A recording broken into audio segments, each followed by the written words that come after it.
ये डरावना वीडियो नेपाल का है। ये इमारत 5 मंजिला है और पानी उससे भी ऊंचा, और जो लोग यहां खड़े थे उन्हें 10 सेकंड का भी मौका नहीं मिला। ये तस्वीर नेपाल तिब्बत बॉर्डर की है, तिब्बत के इमिग्रेशन सेंटर की, जहां 1 सेकंड पहले सब कुछ ठीक था और अगले सेकंड सब कुछ खत्म हो जाता है। ये तबाही जो आज नेपाल ने झेली, इसे पूरी दुनिया ने आज देखा, और जब देखा तो दुनिया की रूह कांप गई, क्योंकि तिब्बत से निकला सैलाब नेपाल को रौंदता हुआ गुजरा है।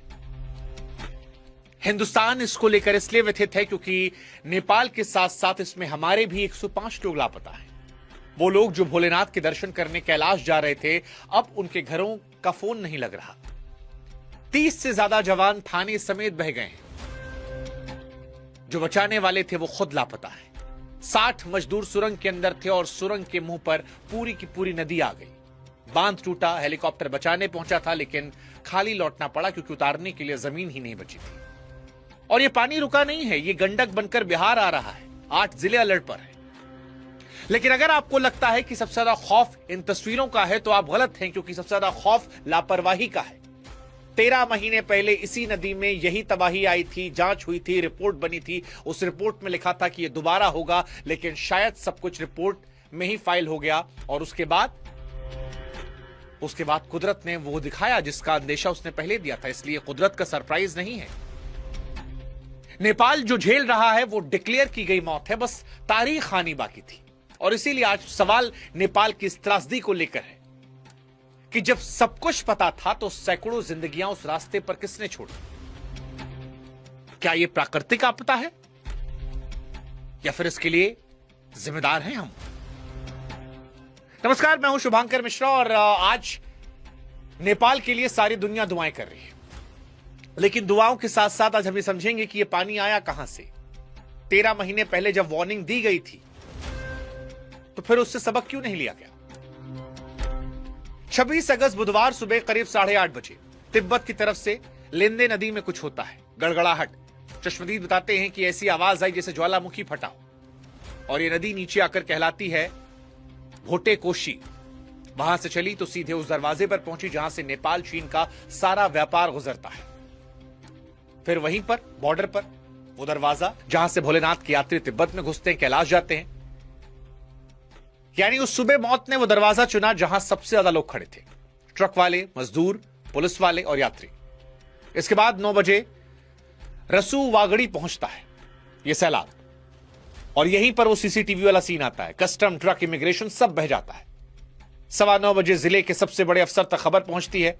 तब तक पानी टिमुरे बाजार को निगल चुका है। और यहां पर एक बात नोट करने वाली, पूरी कहानी इसी पर है। उस दिन रसुआ में बारिश नहीं हो रही थी। खुद जिला अफसर ने कहा, यानी ये बादल पटने वाली बाढ़ नहीं थी, ये पानी कहीं और से आया था। पानी दौड़ता है, रास्ते में जो आता है, गांव, बाजार, सबको निगलता चला गया, बस्तियों को। जितनी तेजी से आया उतनी तेजी से गुजर गया, और पीछे कीचड़, मलबा, सन्नाटा सब छोड़कर चला गया। इस तबाही का अगर आप हिसाब लगाएंगे तो आप जानते हैं नेपाल में इस पानी ने क्या क्या निकला। सबसे पहले रक्षकों को निकला। बॉर्डर से लेकर नीचे घाटी तक 3 के 3 पुलिस पोस्ट बह गए। 32 जवान लापता हैं, यानी जिनकी ड्यूटी थी बचाना, उन्हें ढूंढा जा रहा है। दूसरा, सुरंग के 60 लोग।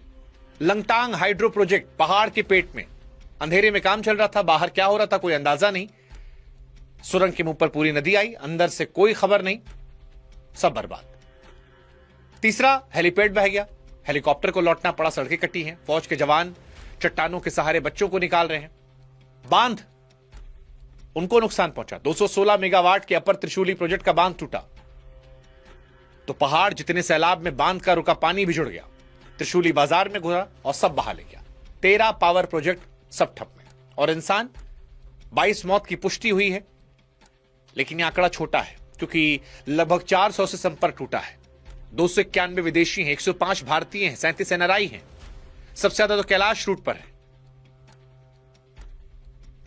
अब एक ऐसी विडंबना है कि शिव के दर पर जाने वाले शिव की झीलों के रास्ते फंसे हैं। हालांकि सभी लापता का मतलब मौत नहीं है। टावर बहे हैं, रास्ते कटे हैं, लोग सुरक्षित मिल भी रहे हैं, आंकड़े हर घंटे बदल रहे हैं, लेकिन डर है। सीमा पार और बुरा हाल है। तिब्बत की वो पोर्ट जहां से कैलाश यात्री एंट्री करते हैं, वहां दर्जनों लोग बहे हैं। हालत ऐसी है कि खुद चाइना के शी जिनपिंग को सर्च का आदेश देना पड़ा। इधर नेपाल के पीएम बालेन शाह ने नदी किनारे लोगों सतर्क रहने की अपील की है। भारत भी मदद की बात कर रहा है। कहा जा रहा 88 को जिंदा बचाया गया है, 12 हेलीकॉप्टर लगे हैं। लेकिन कहानी खत्म नहीं हुई है। ऊपर पहाड़ों में पानी अभी भी रुका है। प्रशासन ने साफ कहा है कि एक और दीवार कभी भी टूट सकती है। लेकिन अब सवाल यह है कि जब बारिश नहीं हुई तो नेपाल में पहाड़ जितना पानी आया कहां से? और जवाब बड़ा आसान है। हिमालय के ऊपर ग्लेशियर है, बर्फ के पहाड़, धरती गर्म हो रही है, ये पिघल रहे हैं और पिघला पानी कई बार ग्लेशियर के ऊपर ही झील बना लेता है। और इसी झील की दीवार क्या है? चट्टान नहीं, बर्फ का मलबा। एक दिन टूटता है और पूरी झील एक झटके में नीचे। विज्ञान इसे ग्लोफ कहता है, देसी भाषा में पहाड़ पर टंगा पानी का बम। काठमांडू यूनिवर्सिटी के वैज्ञानिक कह रहे हैं कि बर्फ का पहाड़ नदी में गिरा, नदी ब्लॉक हुई, पीछे पानी जमा हुआ और वो दीवार फटी। उसी सुबह तिब्बत में 4.4 तीव्रता का भूकंप आया था। अब कोई कह रहा भूकंप ने गिराया, कोई कह रहा झील फटी। सब अलग अलग चला रहे हैं। लेकिन सच ये है कि ये बम इस घाटी में पहले ही फट चुका था। हमें पता था कि यहां ऐसा हो सकता है, तैयारियां नहीं थी। 8 जुलाई 2025 को यही नदी यही तिब्बत में सैलाब लेकर आई थी। 9 मौत हुई थी, 19 लापता थे। नेपाल चीन को जोड़ने वाला फ्रेंडशिप ब्रिज बह गया था और कैलाश यात्रा का रूट महीनों के लिए टूटा था। तब नेपाल सरकार, अंतर्राष्ट्रीय वैज्ञानिकों की सैटेलाइट रिपोर्ट में साफ साफ लिखा गया था कि फिर हो सकता है। और इसीलिए आज कुछ सवाल हमारे नेपाल सरकार से हैं कि एक सायरन की कीमत कितनी होती है? जुलाई 2025 के बाद यह हिसाब किसी ने क्यों नहीं लगाया? तिब्बत के टिमरे तक पानी को पहुंचने वक्त लगता है। 10 मिनट की वार्निंग सैकड़ों जाने बचा लेती, पर 10 मिनट किसने खाए? सवाल नंबर 2 चीन से भी है। झील तिब्बत में है, मॉनिटरिंग चीन के हाथ में है। जुलाई 2025 के बाद नेपाल के साथ रियल टाइम क्या डेटा शेयरिंग शुरू हुई थी? और अगर हुई थी तो फिर यह दिन क्यों देखना पड़ रहा है? ये सारे सवाल हैं। और मान लेते हैं कि हर झील मॉनिटर नहीं कर सकते, कम से कम घाटी में सायरन तो लग सकते थे। उस घाटी में जहां 13 महीने पहले तबाही आई थी।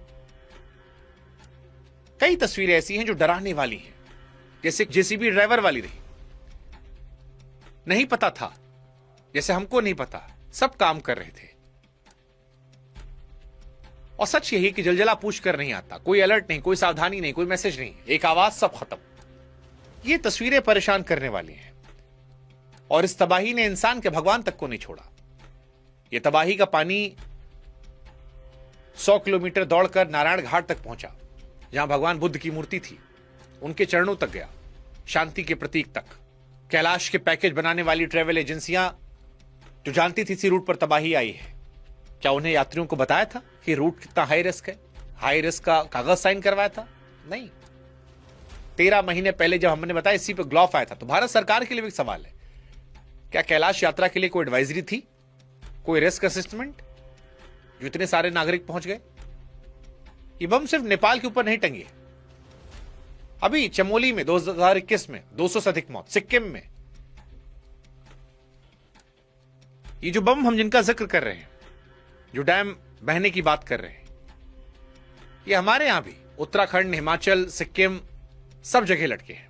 सिक्किम के बाद हमारे यहां कितनी झीलों पर वार्निंग सिस्टम लगे, कितने प्रोमिसेस पूरे किए गए? ये सारे सवाल बड़े महत्वपूर्ण हैं। तो आसान शब्दों में अगर इस पूरी कहानी को समेटें तो 26 अगस्त की सुबह तिब्बत से आई पानी की दीवार ने नेपाल का रसुआ निगल लिया। 22 मौतें हुई हैं, सैकड़ों लापता हैं। कुदरत ने किया है, सच है, लेकिन यह अधूरा सच है। पूरा सच यह है, कुदरत ने 13 महीने पहले रिहर्सल किया था, वार्निंग दी थी, लिखित दी थी, लेकिन हम नहीं समझे। बाढ़ कुदरत भेजती है, लेकिन बिना वार्निंग के मौत वो सिस्टम भेजता है। बाकी आपका कोई अपना फंसा हुआ है तो भारतीय दूतावास काठमांडू के इमरजेंसी नंबर स्क्रीन पर हम आपको बता दे रहे हैं, +977 9851 316807। और भी कुछ नंबर है, 9851 289 445। हिम्मत मत हारिए, लोग मिल रहे हैं, जो अपडेट होगी आप तक पहुंचाएंगे। लेकिन इन घटना को आप प्राकृतिक घटना मानते हैं या इंसान की लापरवाही का नतीजा, या दोनों? जवाब आप कमेंट सेक्शन में जरूर लिखिए।